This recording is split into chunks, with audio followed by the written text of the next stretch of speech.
Hi, Tim Sells here. Thanks for watching. In this series of videos, I'm talking about what prevents someone from becoming a representative in a network marketing company. And this series of videos that I'm talking about here is not looking at reality. And this all came about because I had done a survey with people, and they basically said that, well, people are still saying that network marketing is a pyramid, or the top make money, or it's a scam, or a few people make money. And even though I've utterly proven that wrong, it's still persisting, and they were asking me why. And so I thought I would make a series of videos on it. And so why isn't network marketing popular in the media? And so that's what I'm talking about. This video has to do with the merging of ideologies.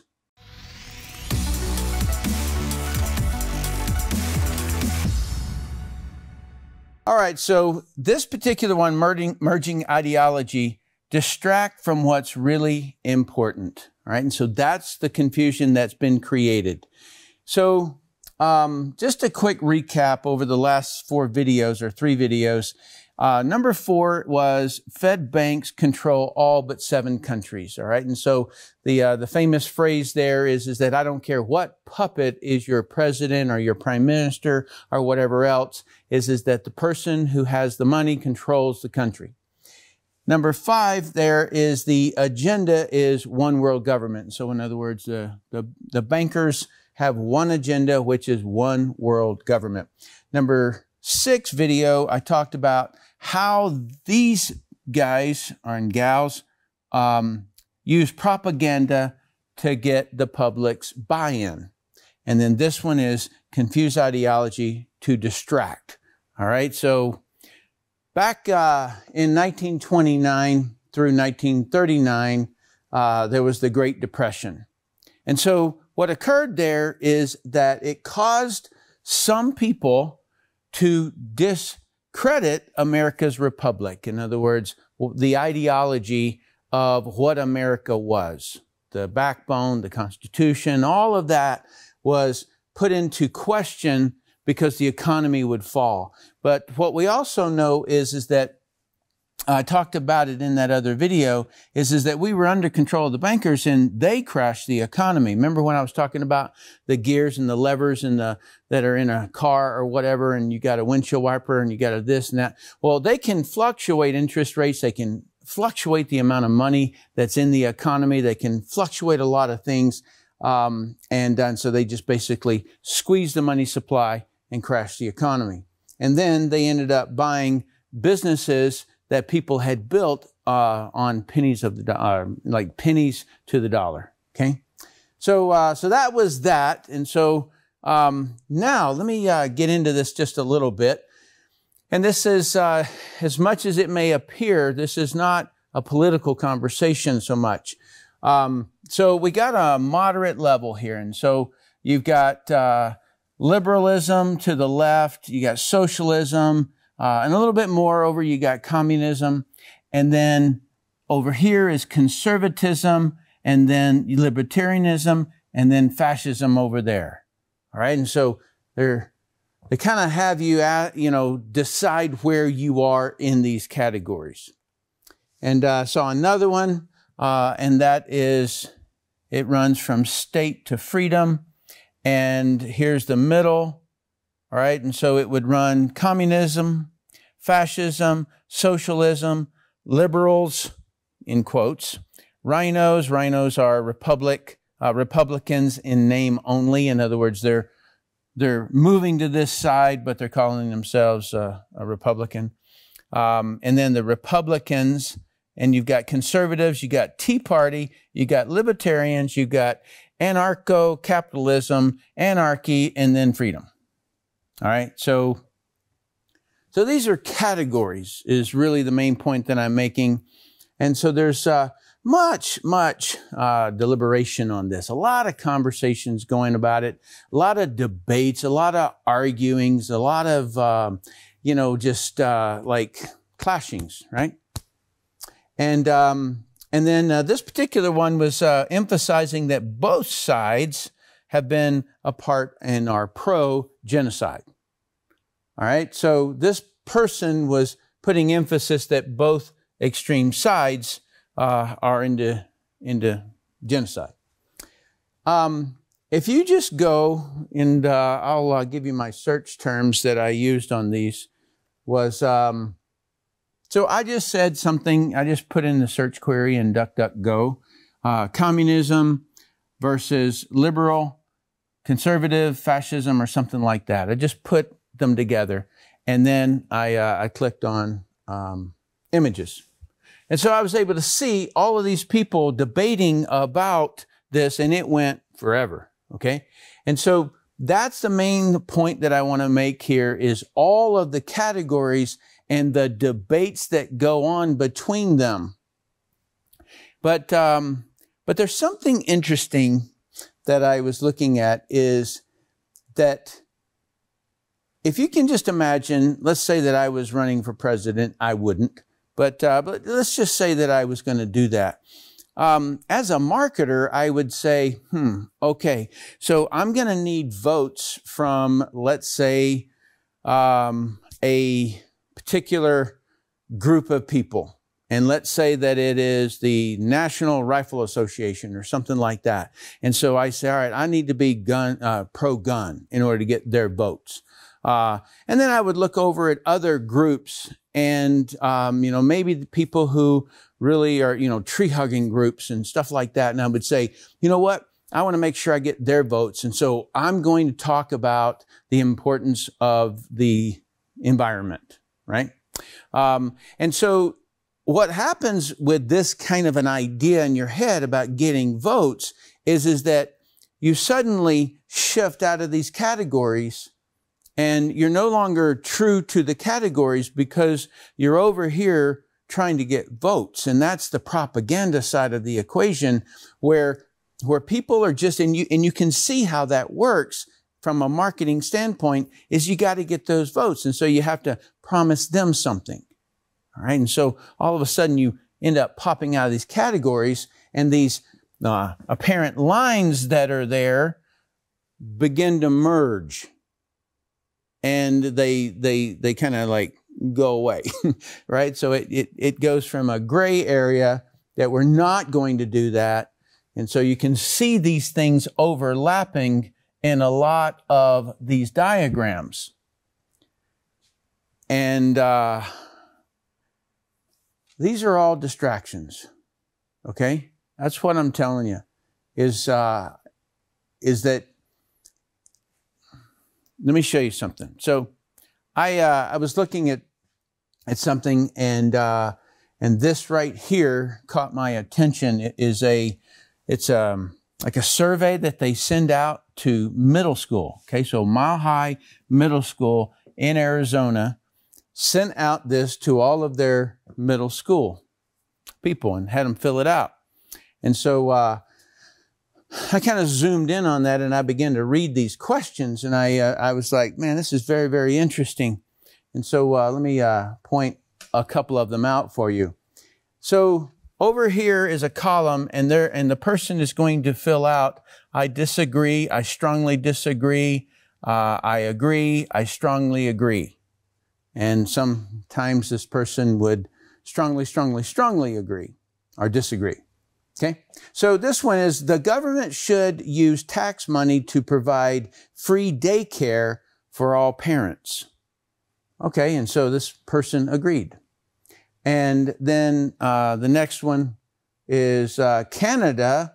This is the United States, but they're talking about another country. Canada should welcome any immigrant who wants to enter the country. And he disagreed with it, or she did, not sure. High school students should be allowed to take any course they want. There should be no compulsory subjects. And so this person strongly agreed. And then, if a person is poor, it is not his or her fault. Okay, first of all, really? Anyway, the government should help such people by providing adequate financial aid. Where does government get money? It can only come from taxpayers, right? Just keep that one in mind. The government should provide a mother with enough money to allow her. I found that word interesting, allow. to stay at home long after she has a baby. And then no person or government should be allowed, sorry, I wasn't reading that one. Artists, writers, and musicians are more important to society than business executives. All right. So the main point is the worksheet. Where are you on the political spectrum? So what are they doing here? Getting you to decide your ideology on politics. Do you really think that's what they're doing? No. From the choices they created. All right, this is my primary topic here. So they give you the buckets by which you are going to argue. Okay, you're going to debate. You're going to decide if you're this or you're this. So that you don't look at the true hierarchy. The government does not grant or allow you life or liberty. Those were granted to you by your Creator.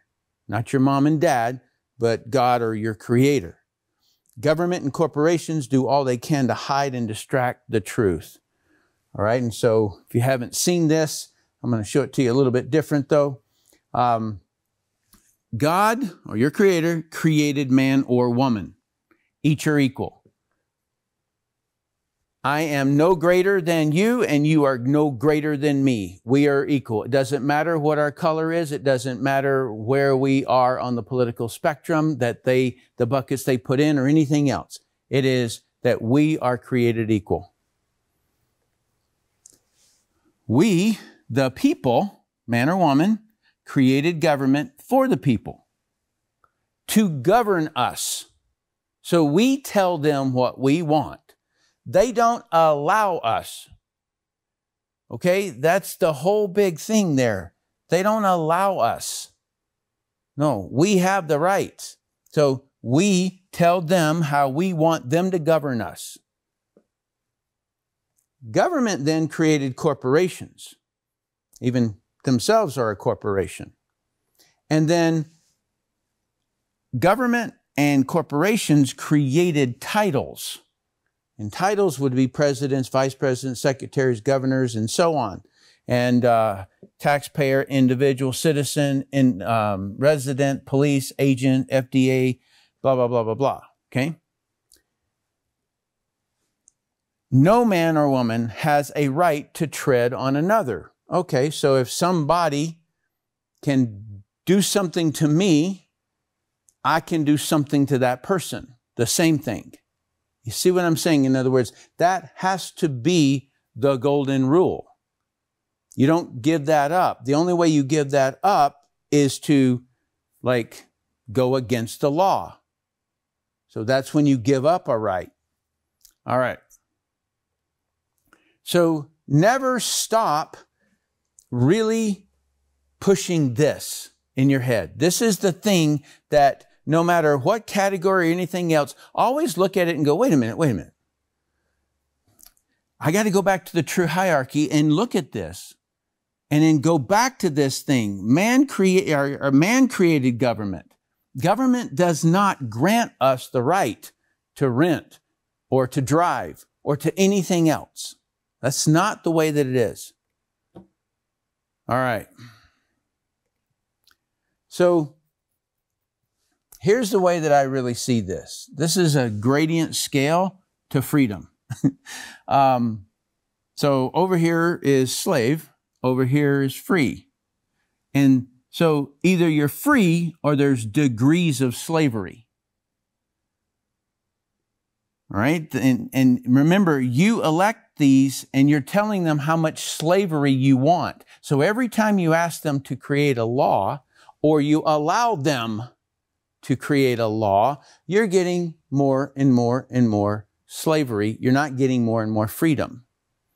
And so just by that idea, the more government you have or the more regulations that they create, it's more and more slavery. It's tending towards slavery. So Yeah, so don't allow categories because they are just gradients, right? And so the way that I see it, it's real black and white, is that this is free, period. That's what we're after because that's what we were endowed with. Now, I do want to just touch on this because in the categories, there is great merging of really false information, right? So this is interesting. It's what socialists think it means.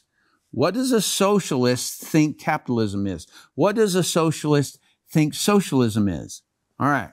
So capitalism, to a socialist, a system of greed and selfishness where people do nothing except try to rip off other people.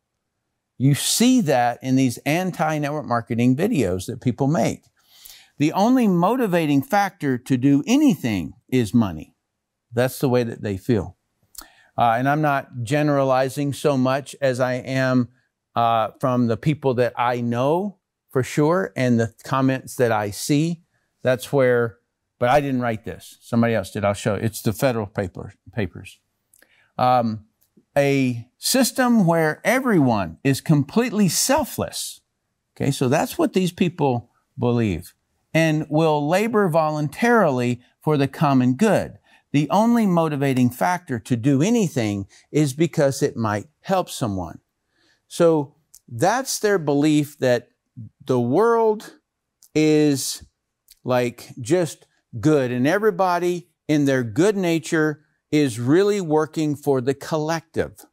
All right, and so you'll hear that term a lot, collectivism. All right, it's like all of us get together and let's work equally. Well, when we look around, we don't work equally. I've never seen equally. People may work for 8 hours, but production-wise, that's not the same. And so this is a better concept and idea.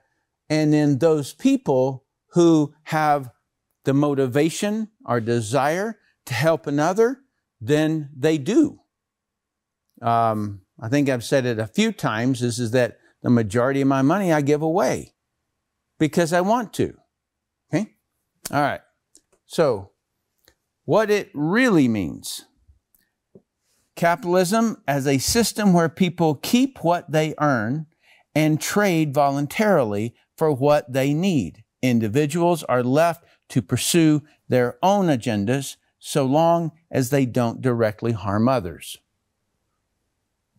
And so that is where laws would come in. So if a corporation is polluting the water, then that's where we, the people, say, hey, we got to drink that stuff. We don't want it polluted. And then what it really means, a system where all property is controlled by a small group of individuals. They determine what the common good will be and force everyone else to comply.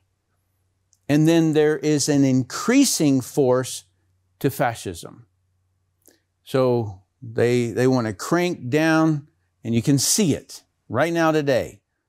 Lockdowns, force this, force that. If you don't do this, then you don't get a job, or you can't keep your job. If you don't do this, then you can't shop. If you don't do this, you can't fly. All of those kinds of things, you're seeing it occurring. And if this really did work, then why are they jumping in boats from other countries and trying to come here from socialist countries? And I've been to them, and I've seen people do videos on them, and it wasn't what I saw.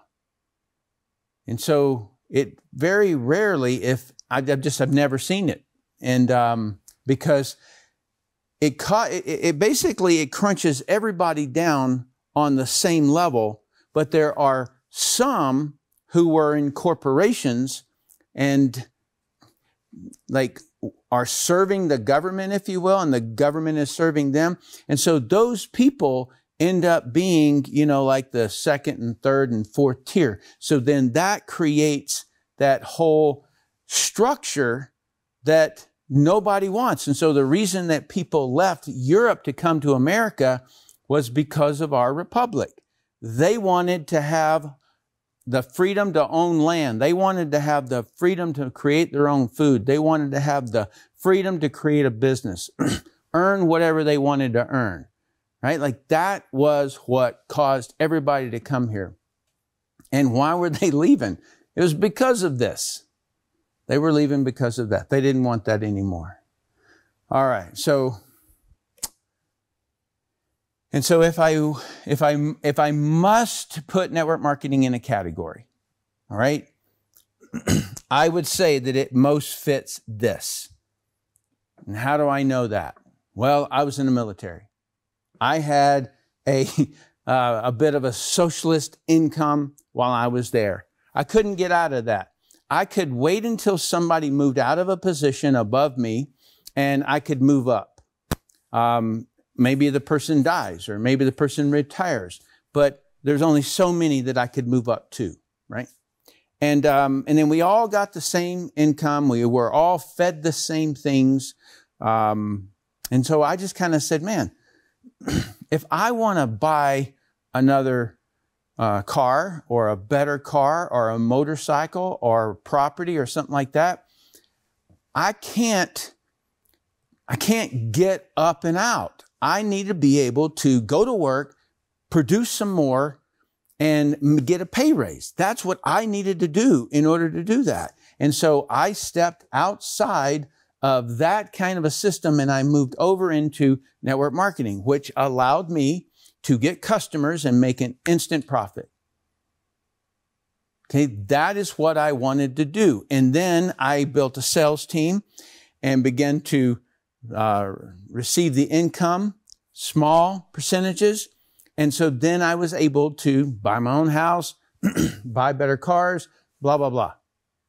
Okay, and so that is this system. And then I end up finding things that I wanted to donate to, and I donate to. I help people build sales teams, and it's, to me, a lot, it's not much different than an education system, but it's on-the-job training type of training. So it's like, it's not a theory kind of a concept. It is straight on, here's what you do. Here's the pipeline. You generate leads, you set appointments, you show them whatever it is that you sell, and it doesn't matter if you sell real estate or you sell water balls or anything else, okay? And so then you follow up with them and they become a customer or they don't. That's it. So that's really the main point that I wanted to get across to you is do not get distracted by the categories and the nomenclature of these types of categories that they put us in, because it just is creating this animosity and this anger and this debate between us. All right. And so that's the reason I wanted to share this particular video with you so that you don't get wrapped up in it. All right. So I appreciate you watching. Please comment down below. Let me know what you think about this. Where do you sit on the spectrum? I hope you say, no, I'm in the hierarchy. I'm in the true hierarchy, because that's all that really matters. That is what we have to hold strong to. Because see, it is our belief and our ideology as an individual that emanates straight out of us. And that is what will get us back and strip away these categories and say, no, no, no, no. Either you're giving us freedom or you're not. That's what we demand as the people. Let me know what you think.